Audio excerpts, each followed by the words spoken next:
What's going on, everybody? Welcome back to the channel. So earlier I caught an Amtrak train in Kingstree, South Carolina, as I was leaving it, and I am still here in South Carolina, but I'm in Manning, South Carolina right now. Um, so I threw that short video out there. I got it, and I had to wind up editing it because I didn't realize when I rotated my camera that the screen didn't flip around. So it only caught like a minute of it, and it was actually like 8 minutes. But I decided from yesterday, from my favorite car so far out of what has been shipped to me, that the man camp car or camp car, whatever you want to call it, still my all time favorite.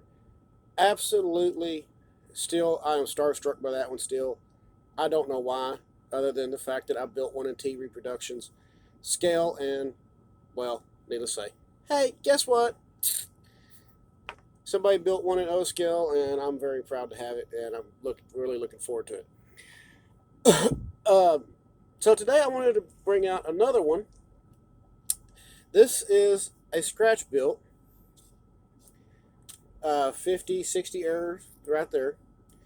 It's a Wabash, and they put a number on it, 84031. It's got the Katy couplers. These are metal boxes, as you can see right there. And yes, you can tell from the underside it is scratch built with a brass frame on it. So I believe this is going to be a kit, is what this was originally. The paint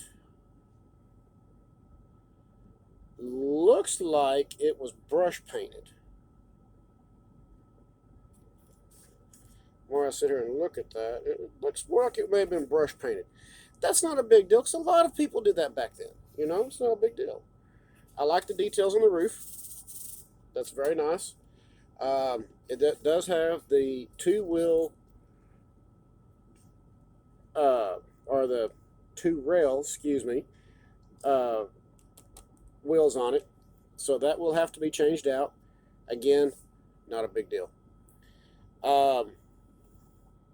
I will probably, once I change these out, ooh, these are actually sprung. So, two rail sprung trucks. Look at that. I don't know how well y'all can see that. Let's see if I can get it close up there. Look at that. That is sprung. That is really cool. I am going to be changing these out with Atlas 3-rail.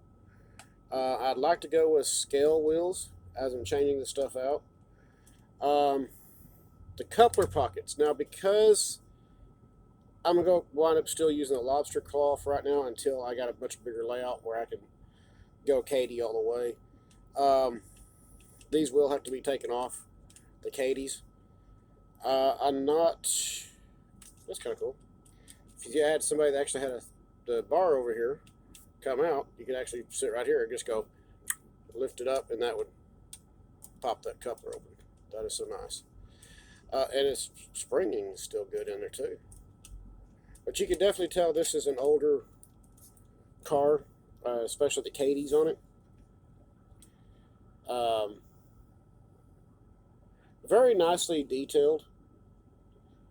I don't think, well, I can't say I don't think because I know, unfortunately, I'm going to have to repaint it to cover up all its nixes and make it refreshed and look good again. She still looks good. I can't run water over it, even though it is metal covered.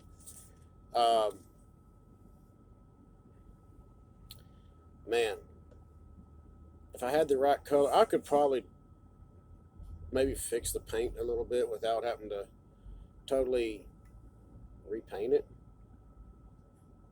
Man, that part I don't want to do because this is such a nice, beautiful, perfect example of a kit that was purchased and put together. Man, I don't want to have to do that.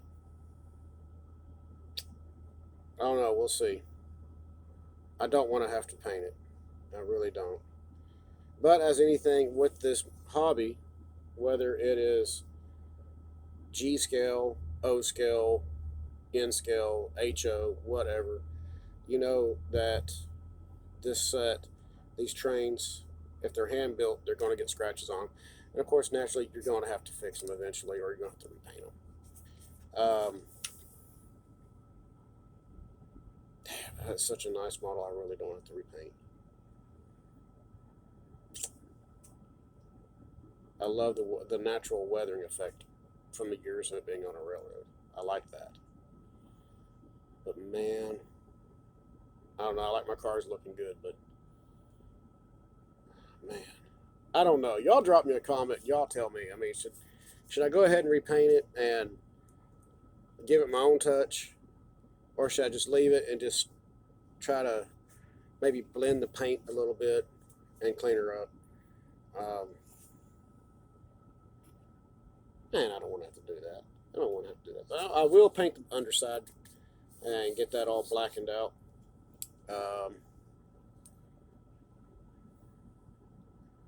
But yeah, this one's really, really nice. I think when we did when I was doing the unboxing, we touched on this one. And again, thank you to Alan Williams. So thank you again for sending me this. I'm super stoked with this one.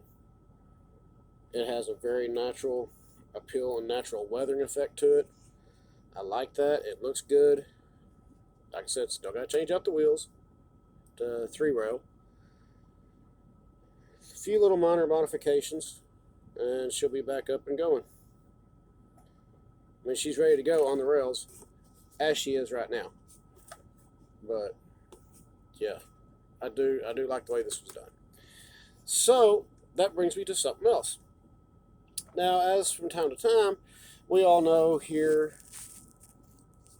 in the railroad world, whether you're running scale, whatever, or sometimes even model railroading, and even in the real world, sometimes you'll see a super shock car that may be up over here and short, be great big long, and then you got one of these little short ones right here. Even though these shorter box cars are starting to go out of style, but they're still used in American railroad due to certain industries where they don't have room for a big car, but they do have room for the shorter box car, and also maybe a height situation. That brings me to my next one. The Menards O-Scale U.S. Army boxcar. Now, we did a review on this one several videos back. Excuse me, I apologize. And y'all know what my plans are for this, and to get some more together to represent my family throughout our military history. But when you take a look at this, just so people understand, there is a height difference right here. It's not much of one. Maybe let's pull out the tape measure and find out. Say a little bit of a height difference, so this isn't going to be much of one. That's for sure. We're looking at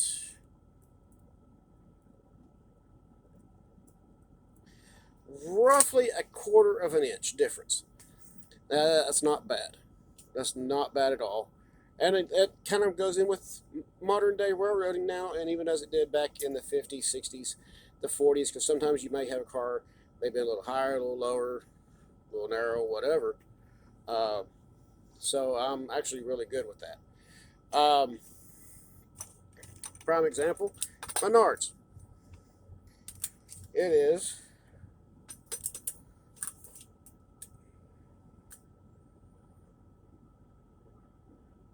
about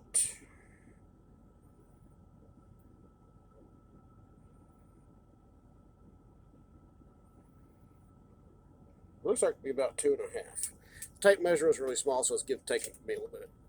Okay. Now, when you line these up end to end, they are almost identical. This one right here is only like a grab rail wider. Okay. It's still not bad. Maybe a grab rail wider. That's okay, because like I said, these are bought on a budget. These can be modified. Not a big deal. This one, Try to find this. Okay. Right here, we are looking at right at 2.5, according to my little hyper tough 12-foot tape measure.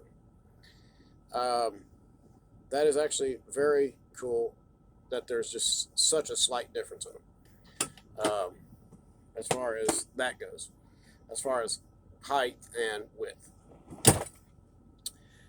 Funny part about it is, take the Menards, you line these up end to end, they are dead on.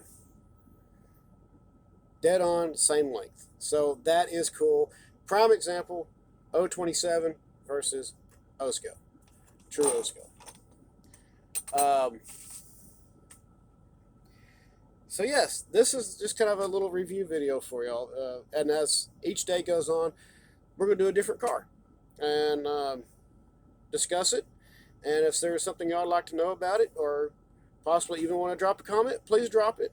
And let's kind of do this whole thing together, go through these boxes together. As always, everybody, if you like what you heard and saw today, please hit like and subscribe. And y'all keep the shiny side up and rubber down. I will see y'all on the road. Thank you.